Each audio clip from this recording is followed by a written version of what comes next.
Hello and welcome to the Arts Are Education Talk It Up podcast, where we talk to national, state, and local leaders who are working to make arts education part of every student's life. I'm Jim Pomerty, your host. This podcast is part of our exciting new series, Meet NCAS, in which I talk to representatives of the member organizations of the National Coalition for Core Art Standards, ARE Sponsoring Network. NCAS is a collaboration of 8 national arts and arts organizations who actively work to ensure quality standards-based arts education opportunities for every student. So weekly, I've been talking to their leadership about the organizations themselves and their perspective about the foundational focus of NCAS, that is K-12 arts education. So today, I am talking to Dale Schmid, past president of the National Dance Education Organization. Hello, Dale. Dale, welcome. Hi, Jim. How are you today? I'm great. I'm so glad that you are here, and we're going to talk about NDEO and dance education. So let's just get started right away. Dale, could you tell me about NDEO, its history, mission, and goals a little bit? Sure, I'd be happy to. The National Dance Education Organization, or NDEO, is a nonprofit entity that was founded in 1998, dedicated to supporting dance educators in every setting and every genre. So accordingly, NDEO's mission is to advance dance education centered in the arts, to provide the dance artist, educator, and administrators a network of resources and support, a base for advocacy and research, and access to professional development opportunities that focus on the importance of dance within the realm of the human experience. Since its inception, NDEO has developed multiple partnerships with many of the leading dance, arts, education, and education policy organizations around the country, affording them a, quote, seat at the table in national discussions all around the country about the importance of the centrality of arts, and in this case, dance curriculum, in the nation's public and private schools. There are over 4,200 members hailing from all 50 states, the District of Columbia, and more than 25 countries. So since its inception, they've continued to develop innovative professional development programs, as well as disseminate vital research that influence the way dance is taught. Some of these examples include things like the affinity groups, a college dance directory, National Jobs Board, national and regional conferences, an online professional development institute in which teachers and students can learn from recognized experts from all over the country. They also have a conceptual framework articulating what the attributes of good instruction in dance looks like, coupled with a pedagogic content exam for dance teacher educators, and much, much, much more. That is amazing to me that you have members in 25 countries.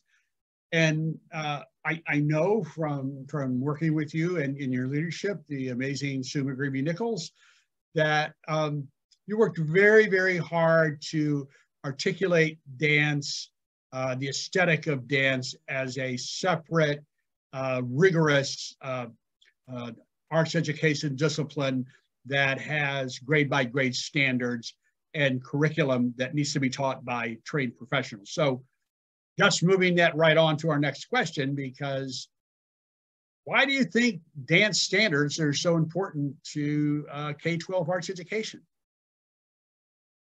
Well, it's a great question. I think they're incredibly important. The standards, first and foremost, serve as a mechanism for ensuring equitable access to quality instruction.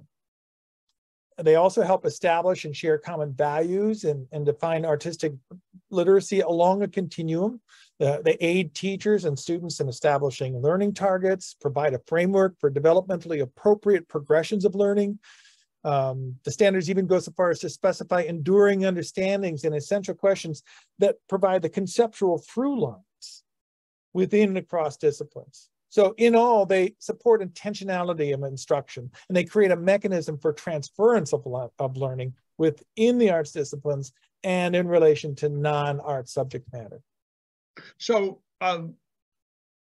does that actually start right at grade 1 or in kindergarten? You can begin teaching dance, and how does that advance through the years? And how do those standards distinguish themselves from curriculum, or how do they help build curriculum? Well, that's a great question. There's a really important distinction between curriculum and standards. What the standards do is provide a framework on which curriculum is built. So that's what I meant, where they can serve as a mechanism for ensuring equitable access. Because the way they've come about is through a national conversation, building consensus around what good instruction looks like and what arts literacy and fluency looks like. And that's broken out over in grade band clusters in developmentally appropriate benchmarks that are scaffolded. So first you have to learn to crawl before you learn to walk, before you can learn to run. Same thing with dance. So from its beginning then, it promotes inclusion in a real sense as a hedge against cultural relativism, and then also gives students a pathway to manage their own learning. So it does start in the very beginning at kindergarten, and then get increasingly sophisticated as those understandings about the body as instrument, as a means of communication, and dance as a form of art and expressive content gets more sophisticated over time.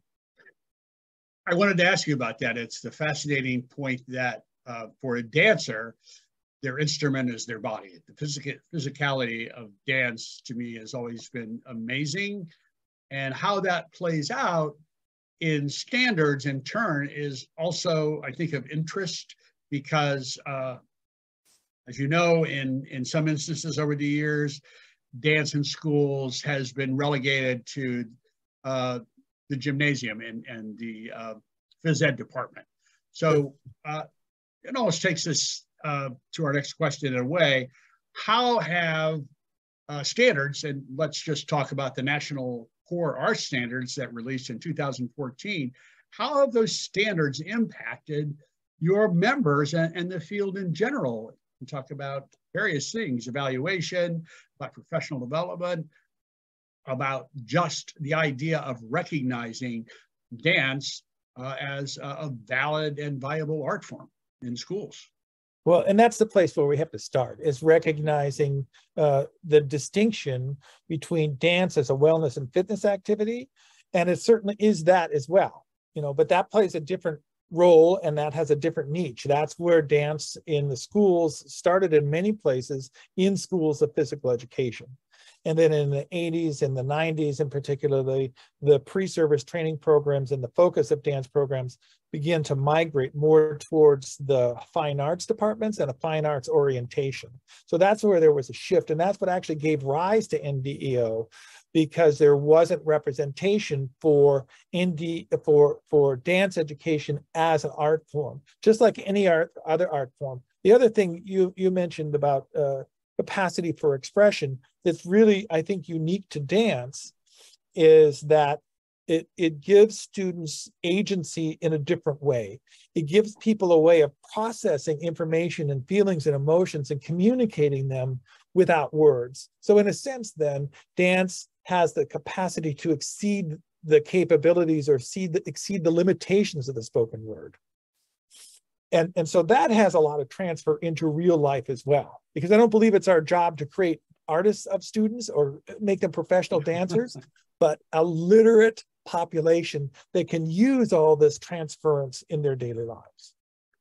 So, teaching artists, what do you say to a professional dancer who is interested in becoming an artist in the school if they know nothing about the standards? What is the value for them? Because we know that they model good practice sometimes, and they can be an important partner in a school. So how would you suggest they move forward? Well, I think the standards, especially for a teaching artist, and I can speak as one who started as a teaching artist, although I know, that's why I asked you. I had an education degree, but went in as a teaching artist when I was performing. So for those folks, education is more than, not less than. But what the standards afford is the opportunity for an entry point.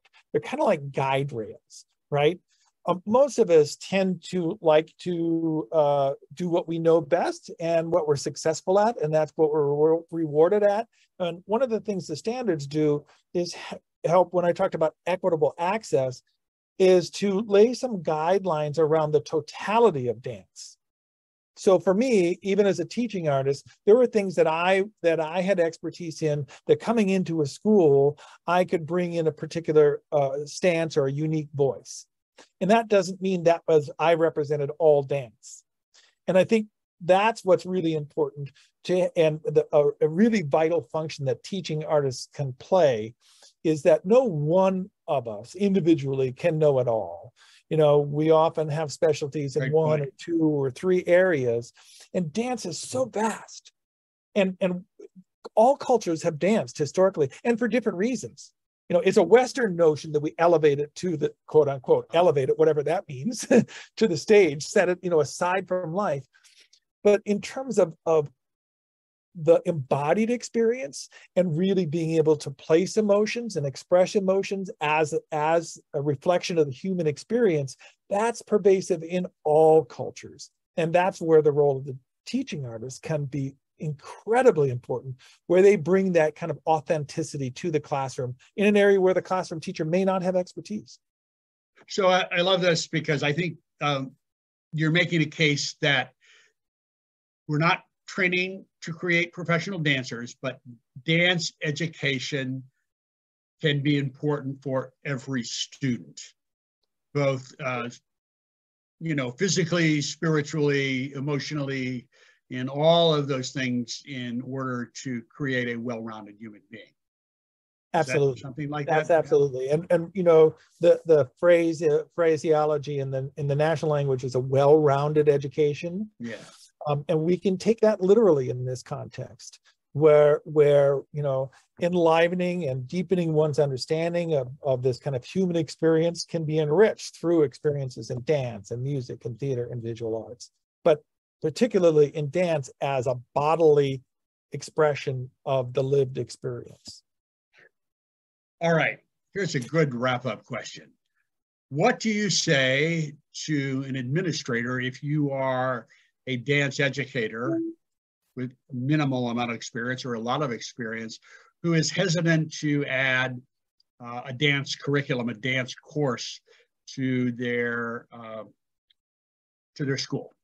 What do you say to them? What kind of case do you make to them to convince them how valuable dance education could be to their students, whether it's a pre-K through 5 or it's a high school or a middle school?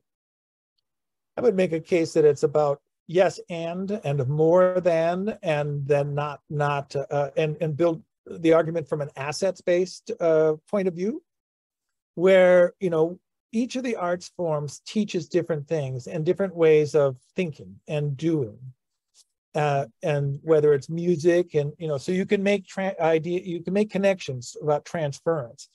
In dance, we're talking about a metaphoric language, a way of structuring one's way of expressing. It's also if you want to look at the kind of the affective realms or the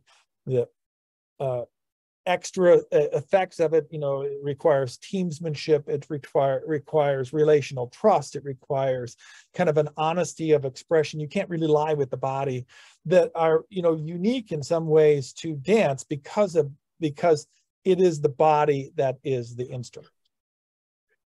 Dale, I think that's a great coda moment, that dance is the instrument, the body is the instrument of the body, of the narrative, and so forth.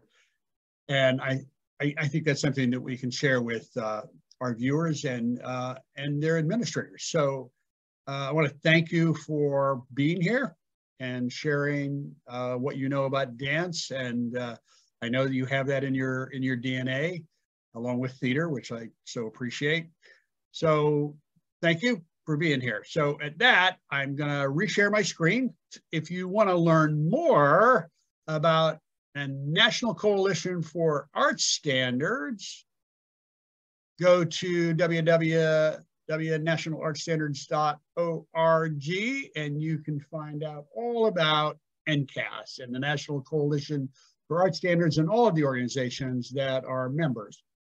If you want to know more about NDEO, the National Dance Education Organization, and I know that their website has a wealth of really valuable resources, please visit www.ndeo.org. And remember, arts are education for everyone. So sign the ARE pledge indicating your support for arts education. Urge your school board to pass the resolution to fund arts education in the 23-24 school year. And yes, indeed, you can donate to Arts Are Education to help us share the message at www.artsareeducation.org. So, Dale, thanks once again. Have a great day and keep dancing. We're signing off now. Thank you so much. Thanks, Bye-bye. Jim. It's been a pleasure.